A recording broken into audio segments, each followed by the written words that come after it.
Moccasin Trail, Chapter 10. Cabin building turned out to be even more confining than tree chopping. Jim went to the Rutledges every morning with the others, but his heart was not in it. Cussed lot of trouble to go to just to have a place to get in out of the rain, he remarked to Johnny one morning as they headed for the raft. Rain? Johnny laughed. That ain't quite the point, is it? What is? Johnny shot him an exasperated glance. Jim, you trying to get my goat or what? He cast loose the tow line with a yank, but when he turned back to Jim, he was cheerful again. You wait till we get our own cabin built and start living in it. You'll find out the point. Jim grunted and gave a shove with the pole that sent them into midstream, where the half-finished house became visible through the trees ahead. Point or no point, the solidity of those log walls was beginning to make him acutely uneasy. Why would folks want to box themselves in that way? The stretched hides of a teepee kept out the weather, but not the small sounds you listened for. If danger came, you could duck under a loosened flap in any direction and be out, or even slit a wall straight up with your knife and walk through it. And the sky showed through the smoke hole in the top, and the sun slanted in. And you could dismantle the whole lodge in a few minutes, roll it up and be ready to roam whenever you felt restless. He was restless enough these days.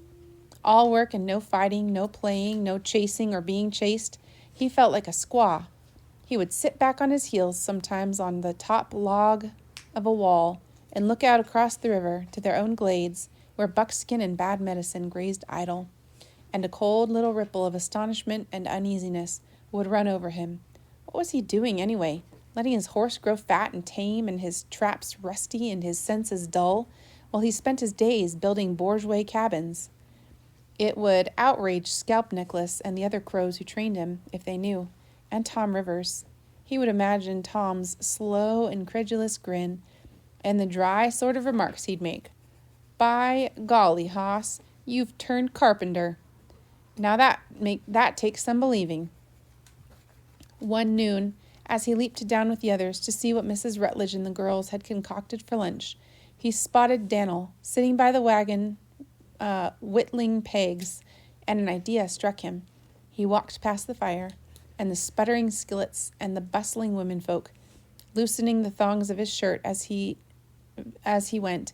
He leaned over Dan'l and quietly spoke one word. Follow. He waited only long enough to see the comprehension dawn on the boy's face, then made for the willows.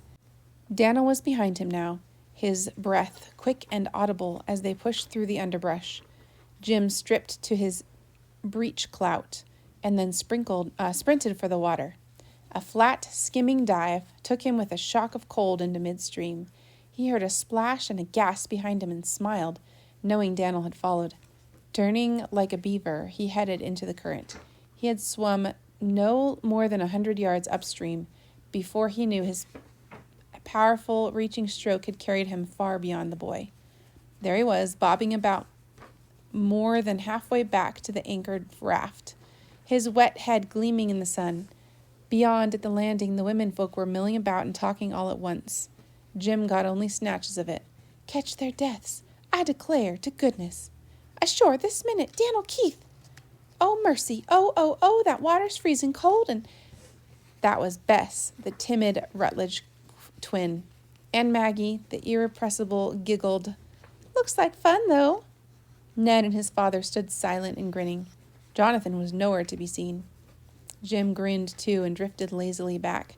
When he reached Dan'l, he hooked a strong wrist under the boy's armpit and said, How about it? Want to go to shore? Dan'l, dangling happily, puffed and spit. Not till you're tired, by cracky. All right, then. You're going to dodge bullets a while. Jim loosed him and sank beneath the surface, then, with a quick lash of his body, angled head first toward the river bottom. When he came up, he was 20 feet away and had a handful of pebbles.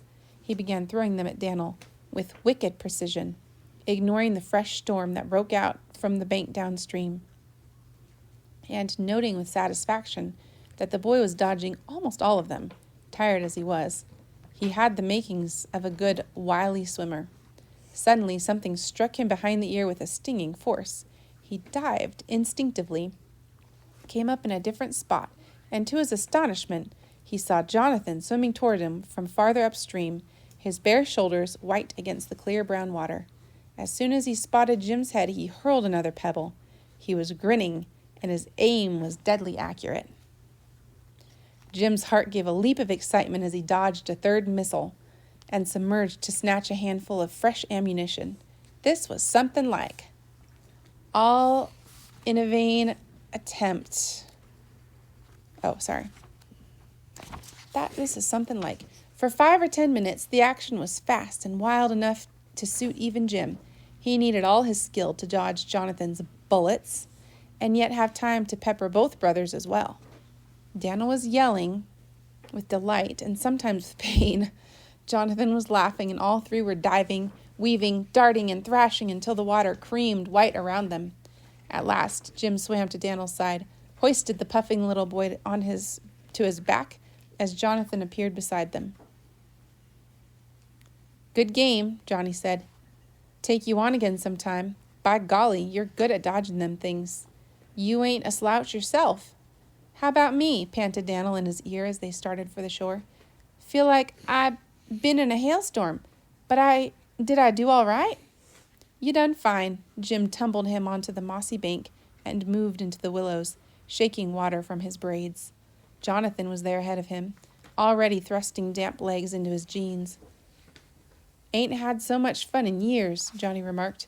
"You and me'll have to—" The words trailed off. Jim frowned, looked down at himself to see what Johnny could be staring at.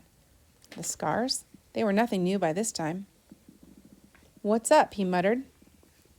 "Jim," said Johnny thoughtfully, "that bear nigh ruined you, didn't he? He gave me a good stiff slap." "Criminy." Johnny wet his lips. "Some way it never dawned on me. Sure a good thing them Injuns found you." "Yeah." Jim turned away, self-consciously. Lot of fuss over a few scars. Were they all that bad? He'd seen lots worse, like the ones under the buckskin mask of hides his face. Jim found his clothes among the underbrush and had begun to put them on when Daniel emerged from the bushes, his fair skin glowing all over from the icy water. Still aware of the scars, Jim reached hastily for his shirt, but Daniel's grin held the usual dazzled reverence. "Boy, them are the gaudiest scars I ever seen in my life. Say, that kid Bobby at home, he ought to be here. All is bragging about his little old tangle with a wildcat. I wished he could see this onct." "What's that on your neck, Jim?" Just an error nick." Jim was laughing with relief. "You got a couple bullet holes yourself." He smiled down at the boy, and Daniel grinned happily, touching the red splotches that marked where Jim's pebbles had hit. "I'll dodge 'em all next time. You see if I don't. We're going to do it again, ain't we? With Johnny, too?" he added thoughtfully. "It's fun, all three of us." "Yeah, all three of us. Get into them jeans now, 'fore they eat all the grub out yonder." He yanked his shirt over his head and reached for his belt, wondering why Johnny was taking so long about getting dressed. Might be better, he thought with some amusement, if they all went together to take their going over from Sally. Jonathan was sitting motionless on a mossy rock, one moccasin on and the other dangling from his hand, staring at the river and seeing nothing but the cruel, pale sweep of claw marks on a lithe brown body, and a new understanding of the young Absaroki Toxalone was growing in his mind. "No wonder Jim won't hear nothing against them crows," he was thinking. "If they'd been good to me while I was all tore up like that, I'd have thought they was the best folks on earth. By golly, I can see how he feels." Johnny made a point after that of joining in Jim's and Daniel's games whenever he got a chance.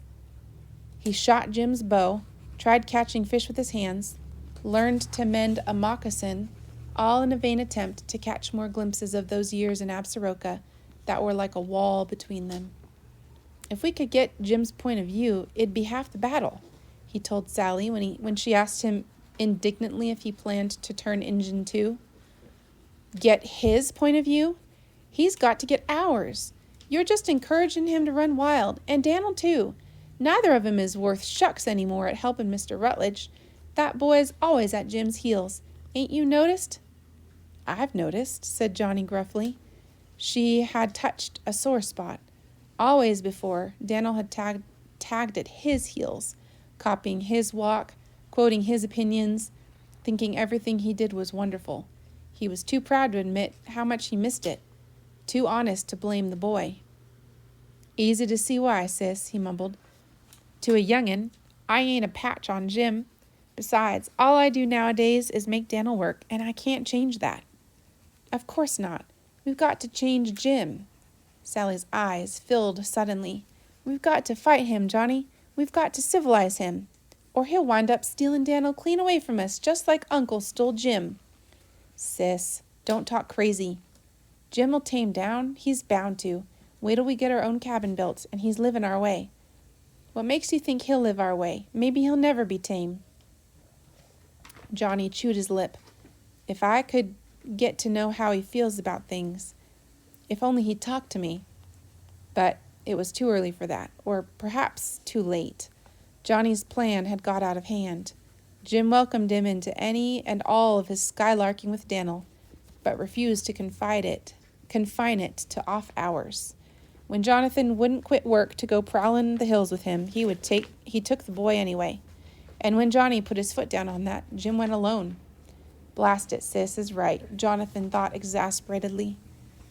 "The amount of work he does these days, you could put in your eye, and it's likely my fault for encouraging him." He pitched in twice as hard himself, trying to make up for it. He came back across the river every evening, so tired he'd fall asleep before the meat was cooked. But when at last the Rutledge cabin was finished, and the work started on their own, the situation only got worse. In the morning, Jim might buckle down and do a few hours of solid work. By noon, he was likely as not gone. Tales began to drift back from the settlers round about. Jim and the old Chinook devil who ran the ferry were getting thick as thieves, ran the reports. Jim had got in an argument with a Willamette Falls trader and put a knife to his hat. Moccasin had chased an old sow clean around Sam Mullins's claim, while Jim held his sides with laughing. "Good criminy, Mr. Rutledge, what'll I do about him?" Johnny fumed one day as they hailed Jim for some job and found he had vanished again. "He'll get us all in trouble, first thing you know. I can keep Daniel's nose to the grindstone, even if he sulks about it, but Jim's another matter. You can't boss him, and you can't argue with him, no more'n you could with a loaded gun." "Let him go. Bide your time, Johnny," Mr. Rutledge told him. "Jim's restless and mixed up. He don't know what he wants right now. Just bide your time. You can't make Lone Wolf into a house dog overnight." So Johnny took what help he got from Jim and bided his time with as good grace as he could muster, while heavier and heavier on his shoulders settled full responsibility for the cabin. It was up to him alone. He saw that now. Jim just didn't care. "All right," he thought fiercely. "I'll do it alone then. I promise, Mother. And I'll do it alone if it takes me a year." He himself loved every log and shingle of it, despite the 100 small miscalculations and unforeseen difficulties that beset him every day. He could hardly wait for the hour he could walk in the door and look around him at 4 sturdy walls and know he was home. Jim would care then. He couldn't help it. That was the hour. Johnny felt it in his bones that Jim would come home too. And at last the time came. Early one afternoon, toward the end of December, the house was complete. They stood in a row, all 4 of them, and looked at it in silence. It was a rectangular log building, mud-chinked and crude, small against its backgrounds of towering firs, but to Johnny it was beautiful beyond compare. His eyes went over it possessively, anxiously lingering on the buffalo robe hung over the entrance, the rough stones of the doorstep, the logs whose every chink and axe mark he knew intimately. Have to build a real door soon, he thought. Couple windows, too, first chance I get, and put Sally down a puncheon floor. Gotta build shelves and a table and something to set on. And that chimney ain't much more'n a hole in the roof. No matter.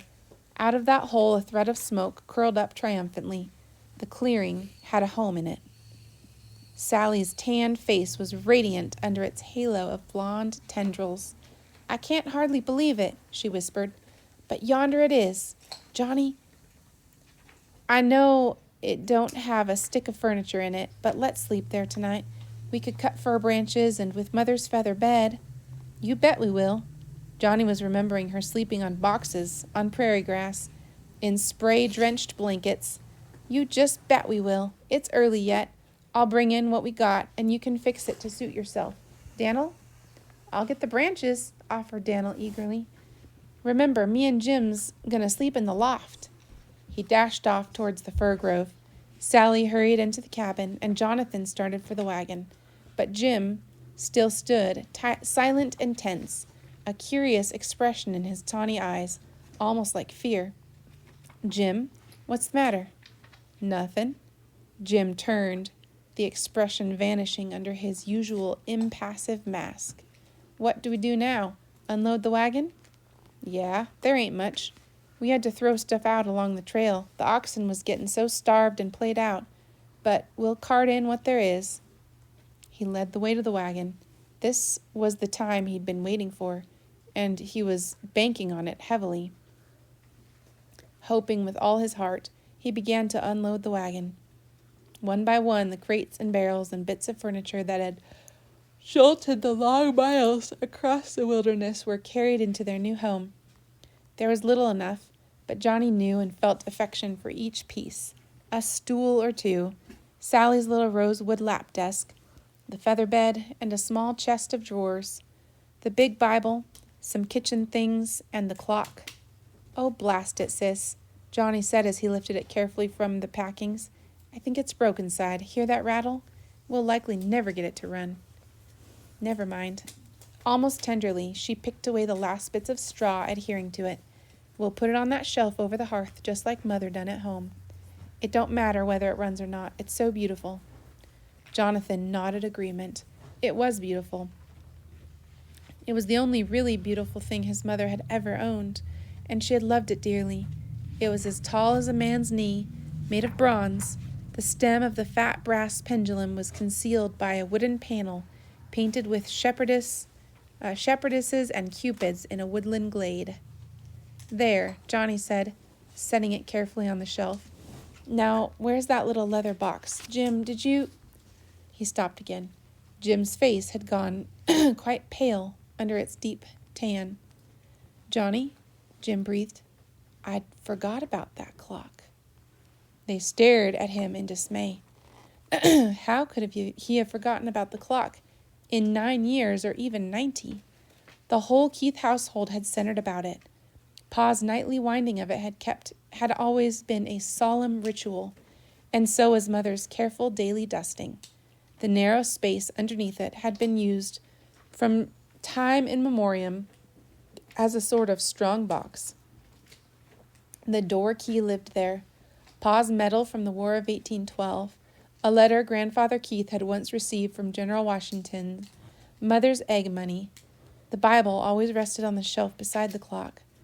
Pa's dreaded hickory switch leaned against it, and every Keith child had heard from its infancy the tale of its long journey from France in Mother's great-grandmother's trunk. If Jim had forgotten that clock, he had forgotten everything that used to be, everything he himself once was. Johnny thought of the scars and realized how it could have happened, but he realized also that the whole process was being reversed now. Memories were flooding back. He seized the moment. With one step, he was across the room, opening the leather box Sally had placed on the dresser. In it were the family treasures, the medal, the letter, and the rest, the 2 other things his mother had clung to until the day she died, for they were all she had of Jim. One was a yellowed baby cap, which Johnny laid on the dresser without comment, but making sure Jim saw it. The other was a picture. It was a faded, but curiously lifelike drawing of two small boys in stiff collars and bunchy suits, one sitting, the other standing behind him. Johnny held the picture out to Jim. Know who that is? Jim wet his lips and nodded. He turned abruptly and moved to the doorway, then swung back. Some folks say we still look alike, he burst out. Been a long time since you looked like Johnny, Sally said evenly. Oh, I don't know, Jonathan said. I think we still resemble. That is, we would if... He stopped short, but the damage was done. Yes, if. Sally was moving forward like a cat about to pounce. Her eyes were on Jim, but her mind, Johnny knew, was on that treasured baby cap and a grave by the Sweetwater. Too late. She opened her mouth. Too late. He opened his mouth to stop her. She was already talking. If you'd cut them braids off. If you'd throw away that heathen necklace and get rid of that feather. Cut off my braids? Get rid of my coo feather? Why not? What use is it, except to make folks think you're Injun when you ain't? Sis, wait, snapped Jonathan. But now Jim's mouth was as rebellious as it had been in the old picture.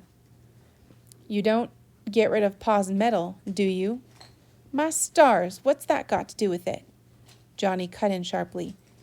It's the same thing to Jim, sis. Can't you see? It's the same thing. The same thing as Pa's medal? Cried Sally. Suspiciously, she added, what did he do to win it? Jim opened his mouth to answer, then all at once clamped it shut. I counted coup, he said at last, defiantly, a heap of times, not just once. I could wear a dozen feathers if I was a mind to. I just bet you could, and I bet I'd rather not know how you got 'em or what they mean. They mean I ain't no coward, that's all. Neither's Johnny, Sally flung at him, but he don't deck hisself out like a savage to prove it. James Keith, you listen to me. You ain't in Absaroka now. You are in a civilized valley. Rebellion flared higher now than guilt. Fury swept through him. He streaked up hills and down gullies and across meadows, the wind flowing past his naked body, Buckskin's smooth muscles swelling and rippling against his thighs and her white mane waving like a banner. He would show the whole valley who it was and what it was they dared to tamper with. Johnny Keith's brother, wah! He would show them Toxalone, the son of Scalp Necklace. That was the day the rumors began to spread from cabin to cabin, all up and down the east side of the broad Willamette. The day that settlers from the outskirts kept riding into the post at Willamette Falls on lathered ponies, shouting warnings of an imminent Indian uprising. No, not these sleepy Chinooks or Multnomas, but real, wild Injuns. No telling what kind. They'd only got a glimpse of one of 'em, and that was enough. Riding naked he was on a horse, swifter than an antelope, and yelling bloody murder and shooting in all directions and scaring the wits out of the stock. Later reports revealed that the horse was 10 feet tall and the Injun's face was painted for war. Still others insisted it was blood that streaked his cheeks and chest, and children were snatched from play and herded to safety behind bolted doors. Horses began to vanish. 3 saddle ponies were discovered missing from a claim about 5 miles upriver, and several others from cabins beyond that. Eventually, all were found tied to a tree at the edge of the placid village of Multnomah Indians down Champoag Way, and feeling ran high until it was discovered that the Multnomas themselves were in an uproar from a late afternoon visitation, which they insisted must be supernatural. A lone warrior, whose paint nobody recognized, with golden eyes of a wolf and the scars of a demigod's battle, whose horse's mane was made of white flame, and who was totally impervious to the hail of bullets that followed him out of the village.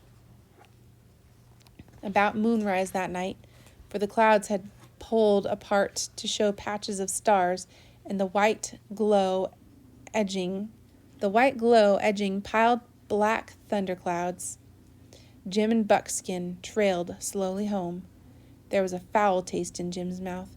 His throat ached from yelling, and he had a bullet furrow in the side of his neck, but the gates of memory were shut for the moment. He wondered, bewilderingly, why he was coming back at all. Because he'd left the mule and Moki there, he told himself. Because he couldn't bear to part from Dan'l. Because the medicine song was pulling him back against his will and his common sense to the still waters and green pastures, so that its painful, incomprehensible magic could be fulfilled in spite of him. It wasn't because of anything Johnny had said. By thunder, he knew that much. He sighed deeply, stopped a mile or two down the Tualatin to wash the stripes of vermilion off his face and chest, lest Sally see them. No, only because the dried plant was so uncomfortable. And they rode slowly home. The cabin was ghostly in the moonlight.